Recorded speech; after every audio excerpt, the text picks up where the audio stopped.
Olá, tudo bem? Hoje eu gostaria de falar acerca da ressurreição de Jesus Cristo como sendo um fator determinante na vida do ser humano pecador. Para isto, eu vou usar a vida e o testemunho do apóstolo missionário, profeta, mestre, santo e pecador Paulo. Então, eu vou tentar explicar e justificar o porquê de sua vida pré-cristã, porque ele não era cristão, porque ele perseguia a fé cristã, pois ele tinha suas razões, ele tinha seus motivos para não ter aderido a essa fé desde o início.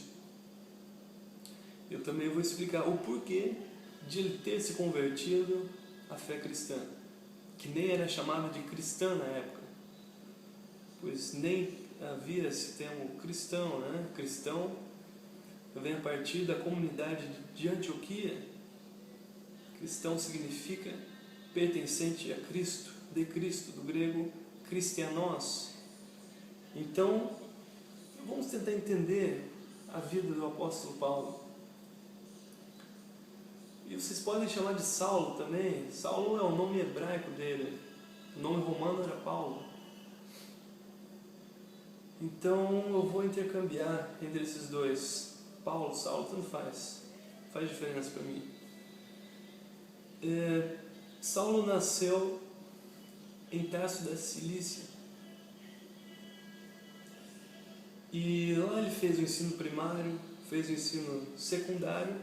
E como sendo um bom judeu, é óbvio que ele teve uma educação religiosa por parte de seus pais.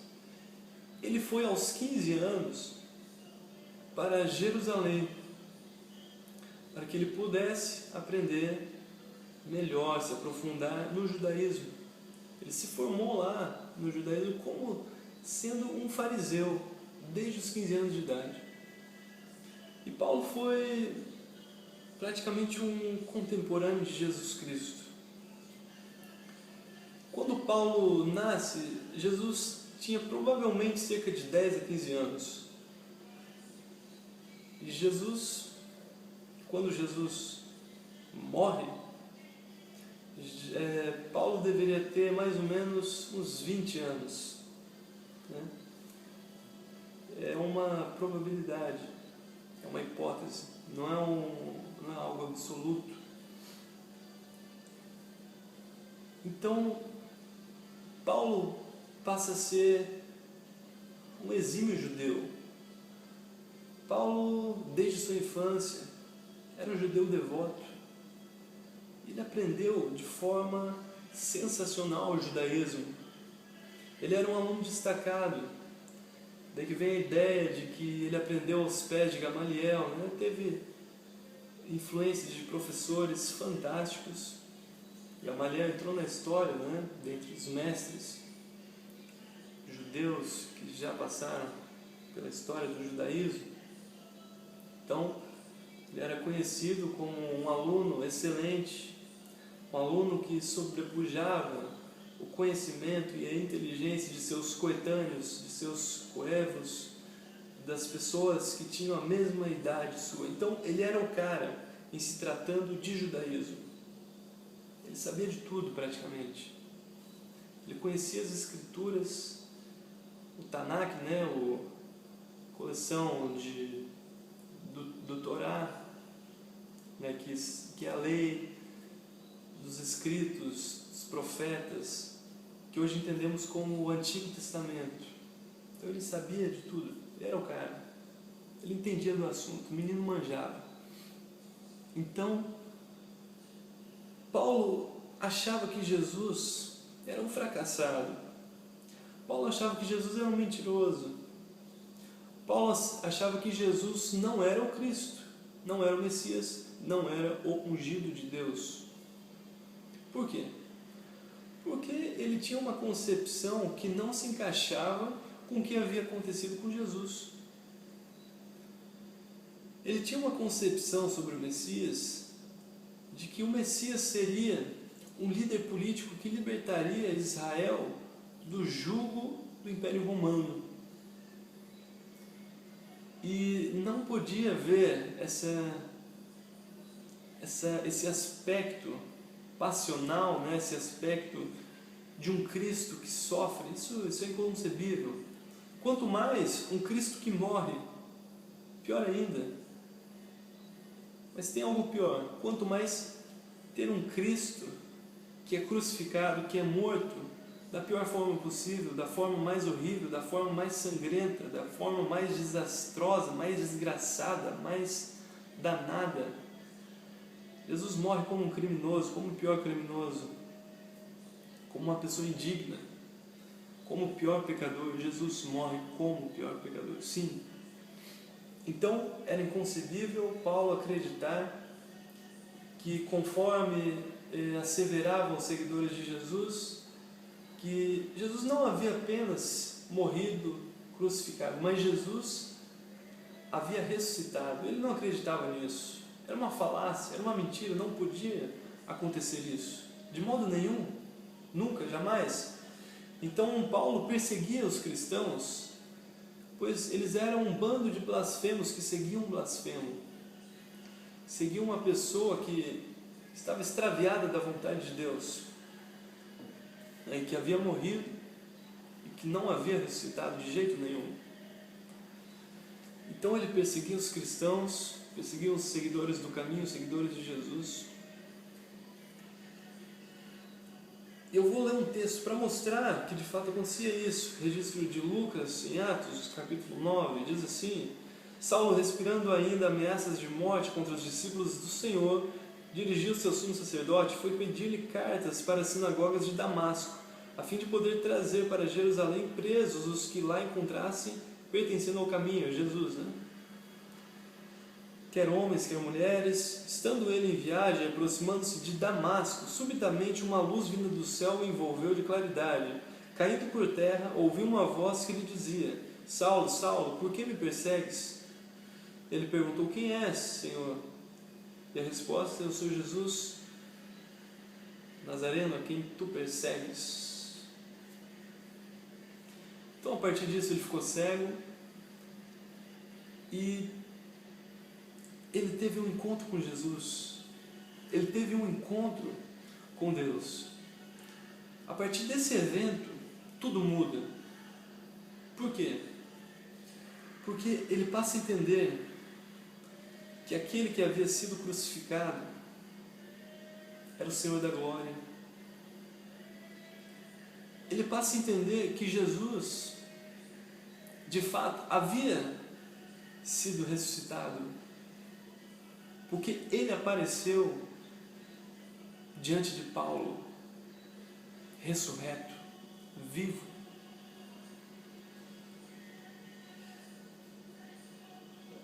Então, ele passa a ver o mundo totalmente de forma diferente.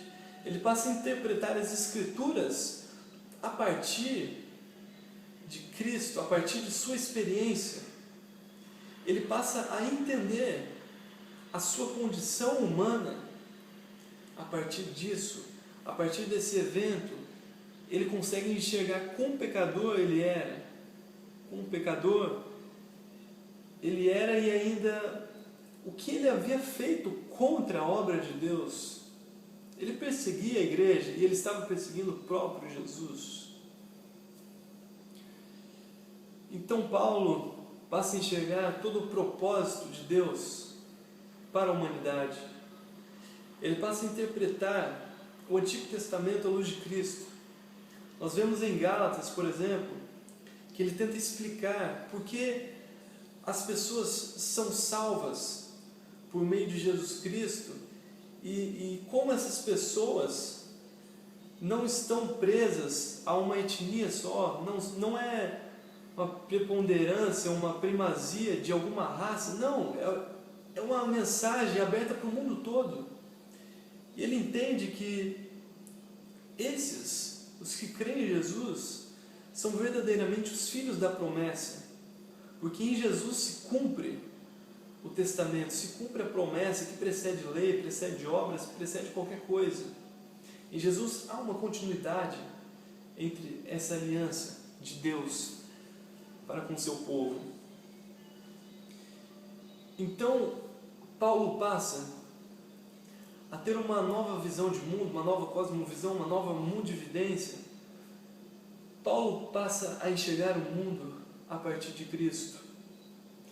Paulo passa a ver as pessoas mediante a crucificação.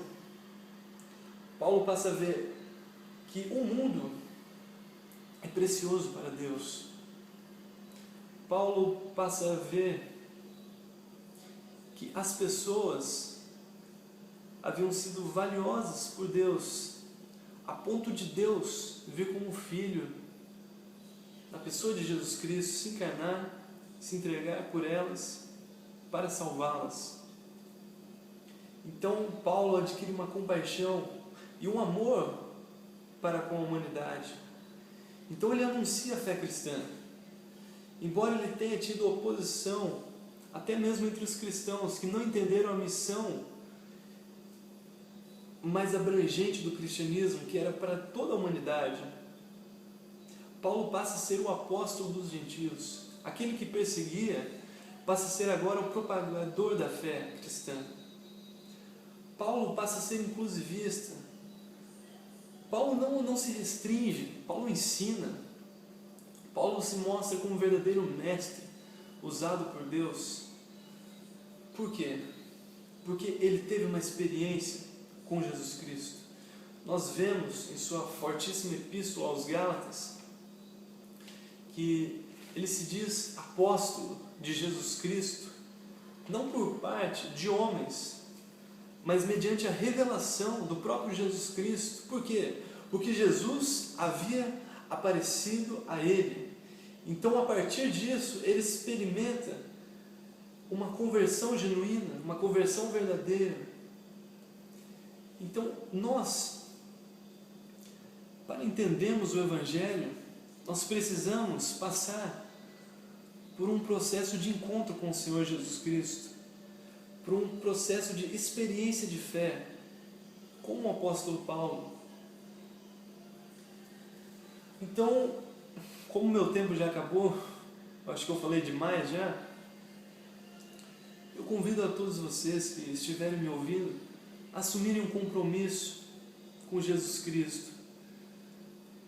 Convido a você a orar comigo, agora mesmo, rogando ao nosso Pai Celeste, pelo Espírito Santo de Deus, em nome de Jesus Cristo. Vamos orar aqui rapidinho.